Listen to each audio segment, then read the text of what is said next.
What's happening? What's up? Well, happy birthday. Thank you.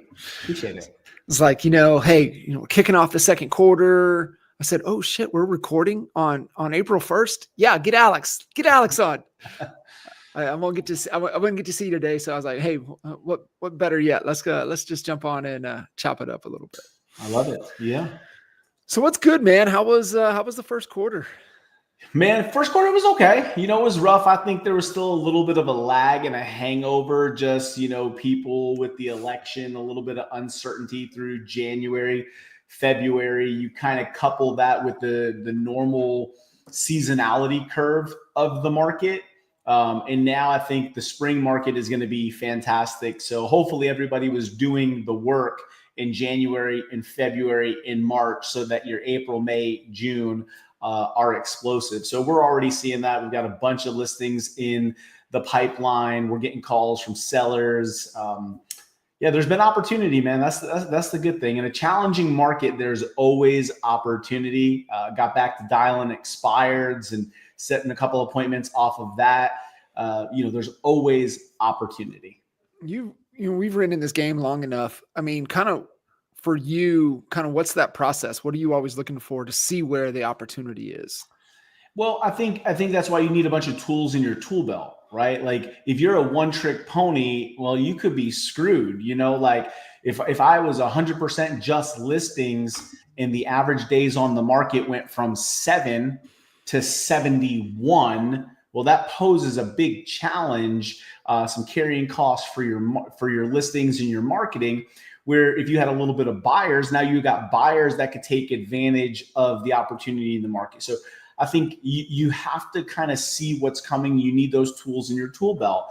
For example, expireds. I didn't call expireds for years. Why? Nobody's home expired. You put it on the market. You had 50 offers, $100,000 over asking. Nobody was concerned about selling. Once the market started transitioning, expireds is a home run because you still have a bunch of real estate agents who don't know how to properly position homes in a changing market. So you have a lot of homes that are failing to sell, but those sellers want to sell. So those have become a fantastic opportunity. I live in a market where new construction is the biggest opportunity. So resale is slow, but new builds are booming because you can get your closing costs paid. You can still get a 4 and 5% interest rate that the builders are providing. That's the opportunity in the market. And the question is, are you pivoting your business? Are you looking around the curve? Can you see what's happening with the leading? I'm always looking at the numbers, days on market, inventory, buyer sentiment, keeping current matters, listening to what's happening in the market. And then you just got to look and be like, okay, what are all the opportunities in this market? Well, people want to sell, but they're probably not getting the right advice. So homes are going to expire. If I could just get these homes positioned correctly, there might be an opportunity to pick up a bunch of listings and be successful. And that's exactly what we're seeing right now. Yeah, it's wild. I mean, are you seeing with the new construction and just how sexy the offer is, being able to get in? And I mean, are you seeing people, for you, is it a lot of move in or is it a lot of move up type of buyers? Yeah, we're still a big move in market. So the net migration coming to Dallas, Fort Worth, we fluctuate between the number 1, number 2 net migration all the time. I think sometimes Houston kind of pops up, then Dallas pops up, but we still have more people moving here every single year. And we still have a housing issue where we don't have enough homes, enough new construction. So it's still a great offer. And you could walk in and you could buy an $800,000, $900,000 home at 4.5%, 5%. Now, if you compare that to a $600,000 resale home at 7%, your payment might be the same. Would you prefer a $600,000 home or a brand new $900,000 home where you got to pick all the finishes, all the colors, you get all the warranties, everything is new, and your payment's the exact same? That's a really big competitive advantage that builders have. And I think that's also a reason why our resale market might be a little sluggish. Yeah, I would agree, especially when you have all the new shiny, object out there, right? And if they have the, like you said, it's a lot sexier. It's going to be where it is. Man, I was talking. Love your take on this. I was chatting with our boys up north this morning as they project it to see a massive climb in inventory and little to no sales, right? Just with all the noise and anytime that there's like you said, kind of what we were shaking out of coming into the new year after the change of administration, and just causes a lot of people to become paralyzed, that especially get trapped into, the mainstream, narrative. But we were talking through, right? And like you said, there's always an opportunity in every market. And so that's what I was kind of asking, are they coming out, are they, from out of town coming in, or they move up?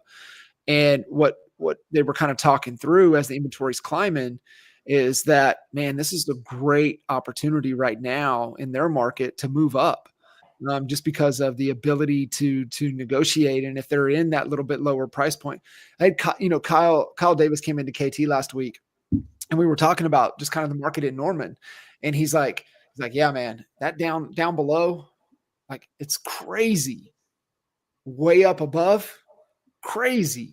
There ain't nothing much in the middle happening, man. It's real quiet. Like, so stay out of there. And so that's kind of what they were saying is like, ah, well, I got opportunity in here because things are starting to sit. And if I'm in a position where I can move up and I know mine can go, that might be a dang good message to market, Yeah. kind of strategy going after where the opportunity is.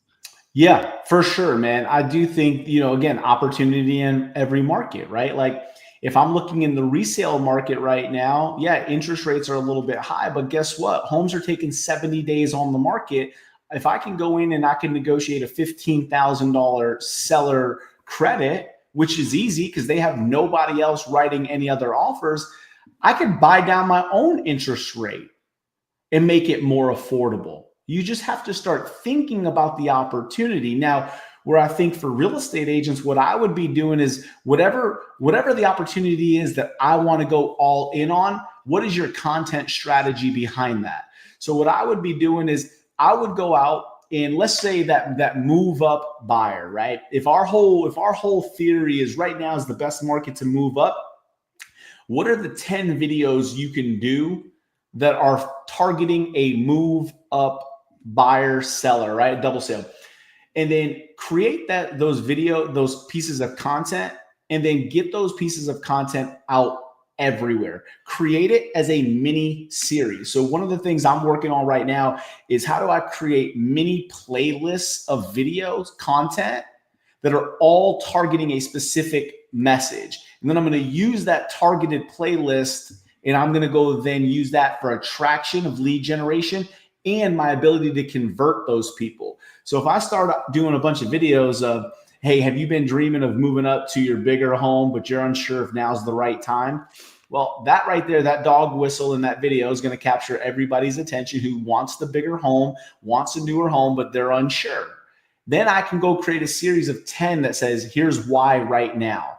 Here's how to get a low interest rate. Here's how to sell and buy at the same time, right? Then you could have a testimonial of one of your clients who actually took advantage and got an interest rate buy down.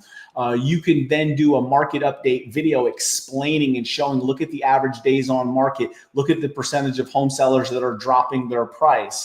So those are all content that you can run ads to. Those are all pieces of content that you could then send to the people that become leads to indoctrinate them, to earn their trust, to position yourself as an expert. And you will get people to raise their hand and say, hey, I've been watching your videos. We've been thinking about moving up and we were just unsure, but we saw your video where you said X, Y, and Z and that resonated. And that's why we're picking up the phone to call you.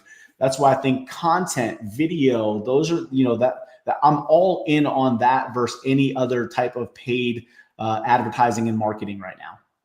Yeah, you're so spot on. And one of the things that you had mentioned, kind of just as we were chatting, just kind of where your focus is and what kind of the strategy for you right now, given I think taking into a lot of consideration, right? Because you've done it all. You've owned the brokerages, you've had the massive teams, you've had just you've done this now it's just really back down to you rocking and rolling. And how much of a factor, to where do you start to be like, okay, this is the season of life I'm in. This is the season of the market. This is the season on how you kind of go about making those decisions instead of just like banging your head up against the damn wall, right? The whole definition of insanity. And so like for you, how do you kind of go about that? And because I know a lot of people out there are struggling, right? And there's certain agents that have no business trying to go alone, right? They don't have the capabilities, the skill set. They need to be on a team that has great leadership. For you, like I said, you have all the skills. You definitely can be doing it on your own. You can do it any which way you want. So like, agents out there that are kind of like, man, I'm just at a weird season of my life and in my business. Like, what's the advice? Not the sugar-coated advice, but the hard, tough advice that they need to be really getting. Yeah, that's a great question, man. I think and I'm just going to say it. I think you need to look at yourself in the mirror and say, is real estate for me? Yeah, because like you said, there's buyers and sellers, there's sales happening every day. If you're not participating in that, then you got to really be honest and ask yourself the hard questions. Are you putting in the effort? Are you doing what it takes to be successful? And I'm just going to go out on a limb that I bet you a majority are not. They're not prospecting every single day. They're not working on their skills. They're busy doing busy work, but they refuse to pick up the phone. They refuse to network. They're not doing open houses. They're not having conversations. They're doing everything passively in the hopes that something's going to fall into their lap. And that's just not the type of business we're in, okay? And it never has been. Now there's periods where it gets easier. And now we're at a period where, by the way, this is not a hard market. This is a normal market. So I just don't think agents do the work, man. And I know that's harsh, but I've coached and trained enough people where I'll lay out the plan and then I'll say, great, how many conversations did we have this week? Oh, I really didn't get a chance to pick up the phone. Okay, well, you haven't had the chance to pick up the phone in 3 months. Explain to me how you're going to get business. Yeah. And they can't. The reality is, are you putting in the work? Now, if you're like, dude, I prospect every single day. I work on my skill every single day. I'm coachable.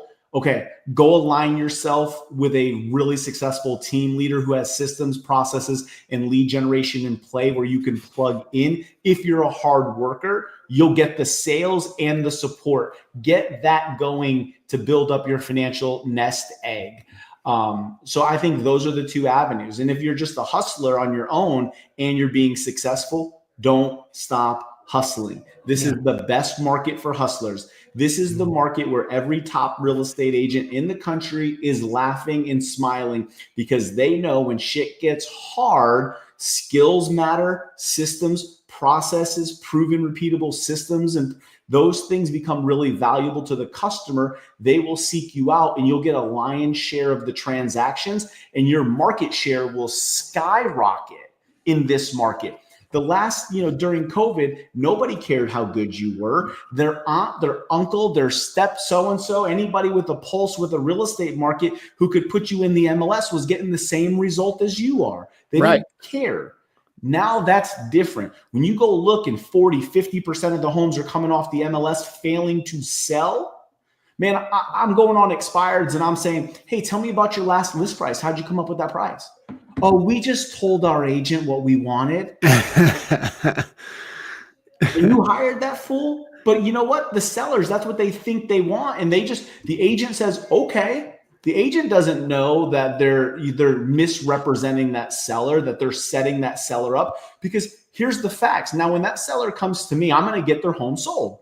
I'm not going to sell it for what I possibly could have sold it at when it was a brand new listing that nobody had seen. It was the first time on the market and we had momentum. You lost the momentum. You've been sitting here for 6 months. Right. So agents, unfortunately, and I think this is just the turnover in real estate. I don't know what it is. Every 5 years, 80% kind of changes over in real estate. So if you think about that, let's just go back 5 years ago from 2000. Most real estate agents who are in the business right now have never seen a normal market.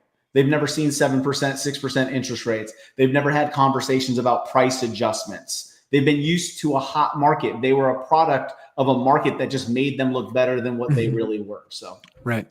100%, man. And that's why, like you said, if you have that's, the skill set, you're showing up every day, you're coachable. It's the, hungry, humble, and smart, right? yeah. If you carry those characteristics and you're struggling, get on a damn team. Like vet out a great team that you jive the culture. It's a culture fit. They've got great leadership. They've, like you said, they got proven systems, proven processes, and they've got they know how to acquire some opportunities for you, because that's to me is the biggest thing, being able to have that. Absolutely. If you're going to do the work and you've proven to yourself that you'll do the work, then get with somebody who creates the opportunities, that has listings that you can go sit those listings Thursday, Friday, Saturday, Sunday. Try a Friday after work open house. Try Saturday, try Sunday. Be creative. If you're going to put in the work, go with somebody who has those opportunities to go put that work to use versus just trying to figure everything out on your own. I want to get your 2 cents on this, just because you're always, thinking ahead. So we know, all the sexiness and craze with AI, and of course, agents are utilizing it, they're using it the right way. Most of them are not, but being able to have it right just allows them to collapse time and go faster. My question to kind of what maybe you have thought about it, or maybe not, but as the consumer gets smarter utilizing AI in their home selling and home search process, where do you see the agents that are going to thrive position themselves to now, as the consumer gets a little smarter, or so they think, right? They get in, further down the process. How do you, because I know you're all about being, a marketer first. How do you start to market to where we position at the right time, right? Where the timing is, where the agent now becomes part of the process? Yeah, that's a great question. I don't know if AI is going to impact like the consumer wanting to take over more parts of the real estate transaction. I still think it's I do think there's still a lot of moving parts to that. And it's like, you go back to the for sale by owner, right? Like, people have always freaked out about for sale by owner and instant cash offer buyers, iBuyers, and they've always talked about how this is going to impact real estate. And at the end, I think if you look at it, it's like 9% of all sales are impacted by these things. So it's such a small number. Maybe the consumer might be a little bit more educated on the process, but I still think in real estate, it's so hyper local. Your ability to market a home to the local market, the relocation market, manage that process. These other people are going to have jobs and things that they need to do. Are they really managing it? I had a guy that asked me a really great question it was a lady and her daughter are selling a home. And she was like, we have the house on our market ourselves, but how do we know the people that are coming to our home? Like, you don't have a system to vet whether they're a licensed real estate agent. You don't have an electronic key system that ties to the licensing software to make sure strangers aren't coming in. Mm-hmm. Sure, don't put a combination lockbox that can get out there and then buyers can come back unaccompanied by their agent. So I don't know how it's going to impact it. I think the smart agents right now are leveraging it for things like, creating some email copy, some text message, auto replies, maybe helping you put together a business plan. I used it here recently. I took all of the homes that went under contract in Frisco in the last 30 days. And then I went to my single line MLS view and I added in all the categories, all the detailed categories about the home. And I had to analyze that and say, look for similarities, where, like, buying patterns, what type of home, the age, what are buyers looking for? And it broke down this chart and gave me a chart by price brackets, how many buyers were buying, where the hottest parts in the segments of the market is. And then it just really summarized, like, hey, people who are moving to Frisco, they want a home on average that's built between 2017 and 2020, that's newer, clean. It's a minimum 4 bedrooms, minimum 3 baths, about 3,200 square feet is the sweet spot. And they're willing to spend up to $750,000. If you price these homes at $800,000 or above, those homes are significantly taking longer to sell and are having price adjustments. I was like, damn, that's like good insight.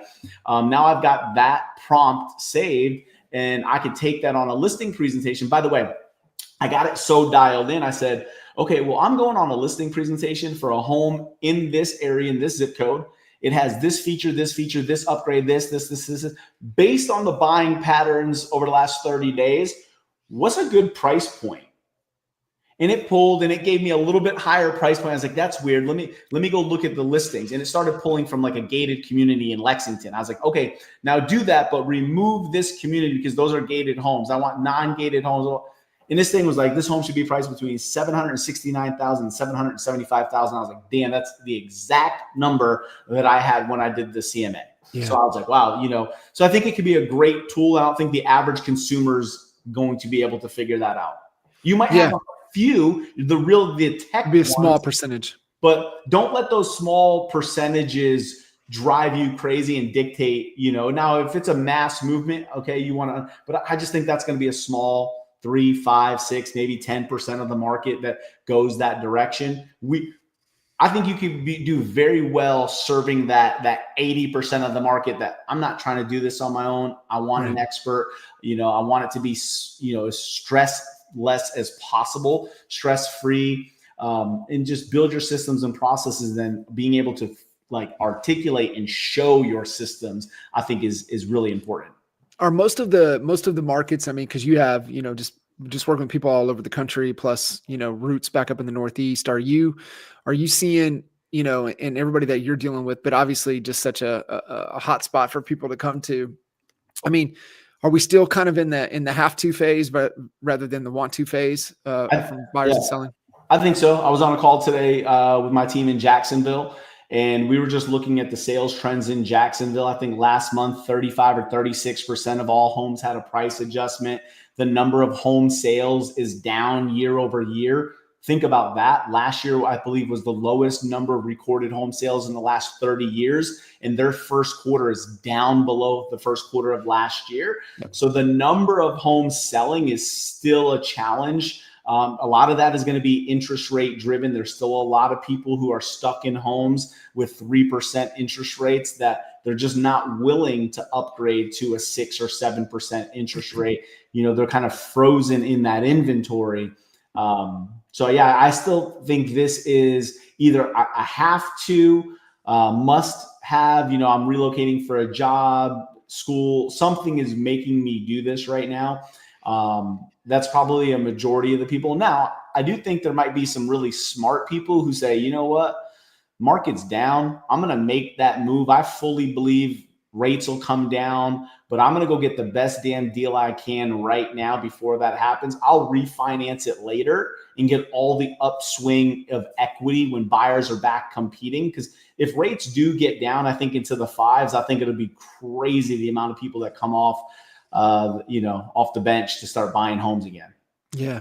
Yeah, it is, man. That's what I'm seeing. Just everything is, last year we know, I mean, we were like, okay, well, statistically, historically, after, election cycles, the year after home sales go up. So we're like, it's the worst home sales that we've had in, 30 years. And then, okay, hey, we're trending, should see, historically we should see more, but that ain't the case right now. And so it's really wild. And maybe there is still the shock, right? And obviously we've got an administration that's shock and awe, right? And definitely shaking things up. So yeah. It really is interesting. Plus a lot of noise out there with, all Al and I were just talking about it a little bit earlier, talking about like the Compass deal, the attorney still going back after. It's just so much just noise out there right now.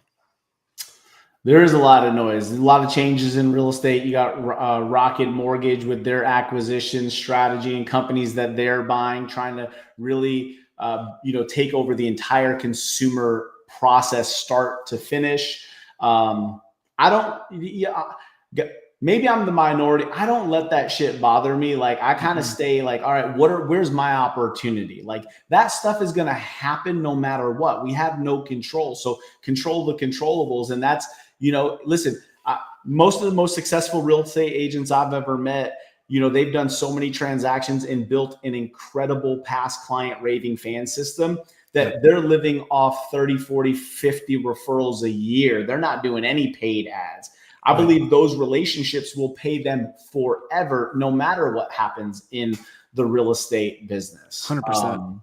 Zillow's going to do what Zillow does. They're going to buy other companies. They're going to acquire, real estate companies are going to merge. At the end of the day, I don't care the real estate company you work for, because the consumer is hiring you, the real estate agent. You might work for the number one real estate company in the world or the smallest real estate in the company in the world. If you suck as an agent, they're getting a shitty experience. If you are world-class and you know your market better than everybody, you're a great marketer, negotiator, they're going to have a great experience, irregardless of the name that hangs on your shingle. So I think that's the thing I always, when I meet with sellers, I don't ever talk about my brokerage, because that's irrelevant. My brokerage is not doing anything. The 90,000 realtors with my brokerage aren't doing anything about your listing. They could give a shit about your listing. They're worried about their business. That's the same with Coldwell Banker, Remax. We don't work together. I think there's this thing that people think we work together. We're independent.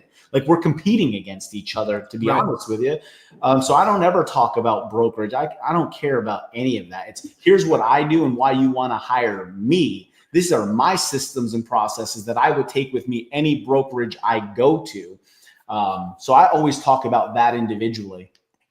What are you paying attention to most right now on the, marketing? Definitely. If it is on the marketing, like where are you like giving a lot of your time and energy and attention to? Yeah. Video. So YouTube is still my bread and butter. That thing produces appointments every single month, like clockwork. We've got people who will be in town tomorrow. We had 3 Zoom consultations this week already with people.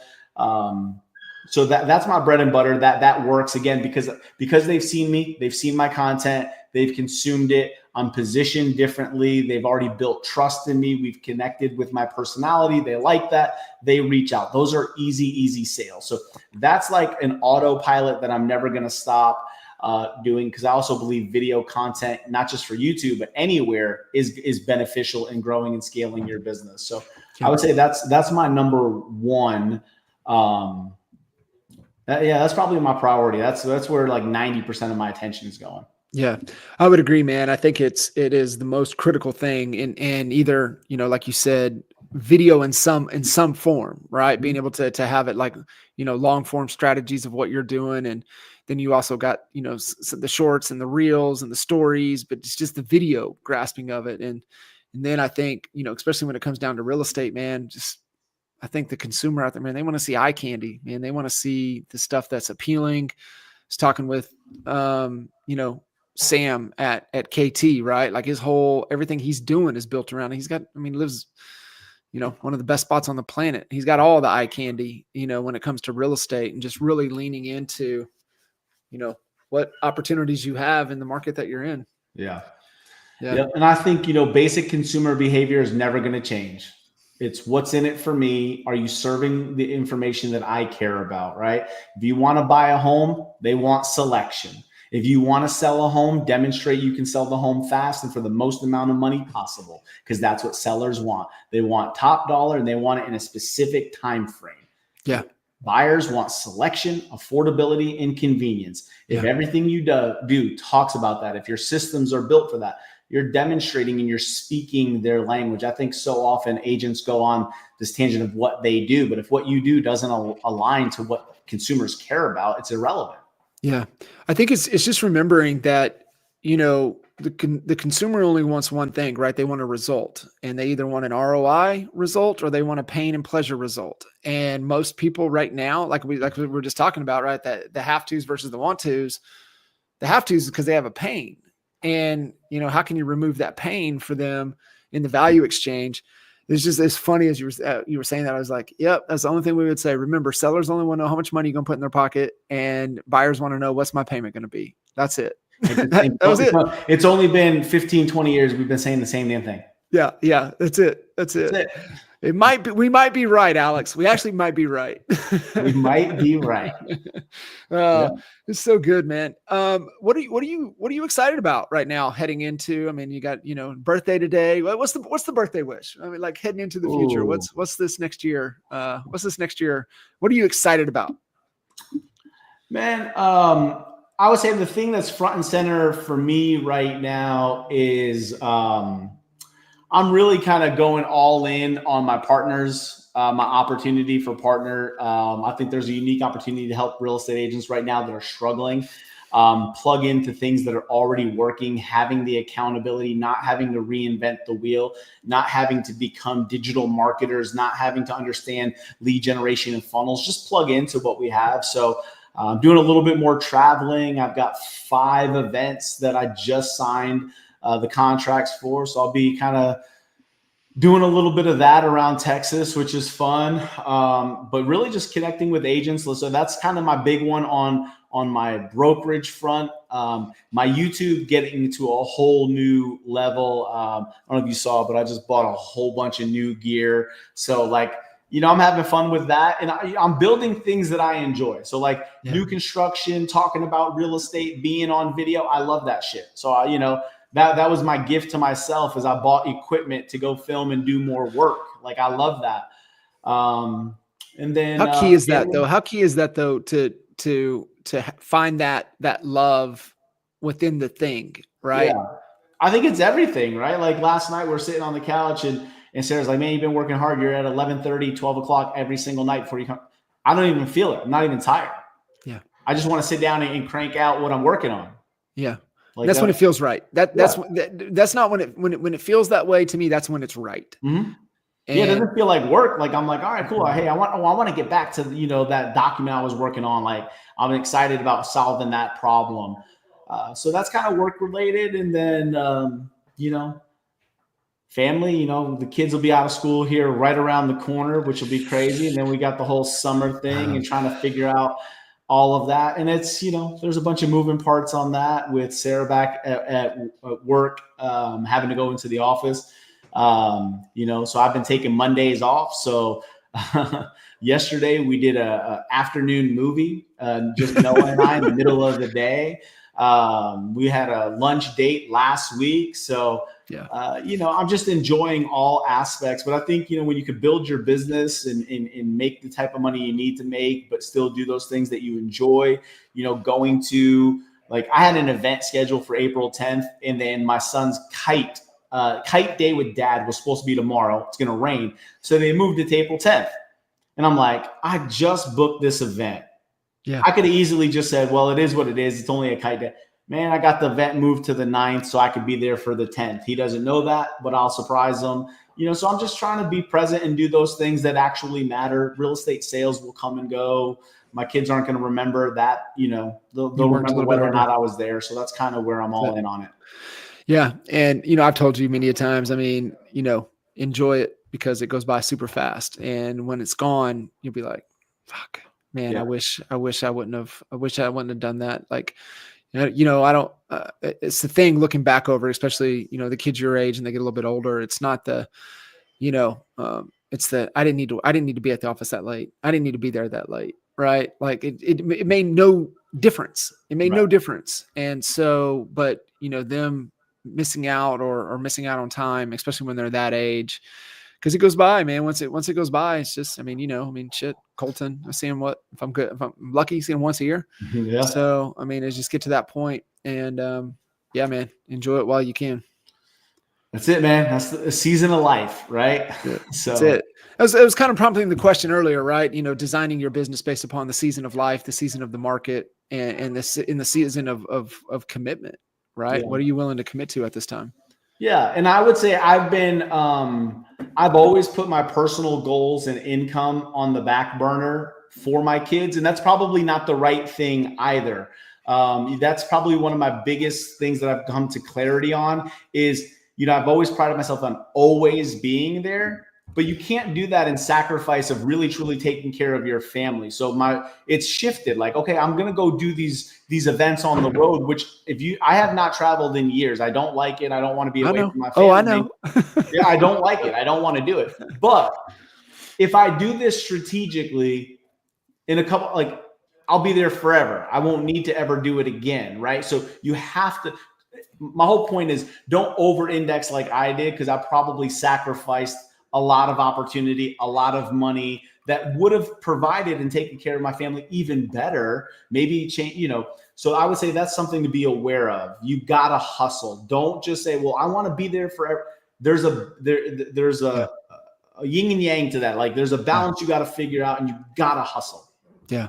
I just remember, like, yeah, I mean, you're so spot on, right? It was the same thing, like with Zane and going down the endurance side of things, and just like, okay, well, what sacrifices? Well, I'm going to miss Saturdays, but I got Tuesday and Thursday. I can go and be there with him on those practices, right? Those sessions. So it is, like you said, it's a little give and take, and it's not fully all the way, either way or the other. Yeah. Yeah. Because it could become an excuse for not doing the work. Yeah, get in the way of actually doing the thing, right? That's required, the necessary required actions. So part of that schedule is the end of June coming to Pittsburgh for KT, right? I know. If I'm in Connecticut, if I'm there for the winter break, for the summer break with the kids, I will get in the car and I will drive over there. Kevin and I were talking about that. I said we got to twist his arm, make sure he gets there. I used to love it, but it's just, how it is. I mean, right now it's like, I don't have somebody to come watch the kids, take them to school. So like, there's so many moving parts. It becomes hard. So not impossible, but hard. Not impossible, but hard. We figure it out. Brother, I appreciate you, man. Thank you for, I know you said, man, I ain't doing nothing today. I was like, well, can I at least hang out with you for a little bit? So I appreciate you jumping in. It's always great connecting, and I learn something every time chatting with you. So I appreciate you, brother. I always say I'm always good for one nugget, but once I drop it, I'm You're like Will Ferrell in Old School, right? Where he just goes off and just doesn't remember what he says in the debate. Yeah, don't ever ask me to repeat, because that ain't gonna happen. It's awesome. Brother, I appreciate you. Love you. Enjoy your birthday. And see you guys soon. Thank you. See you.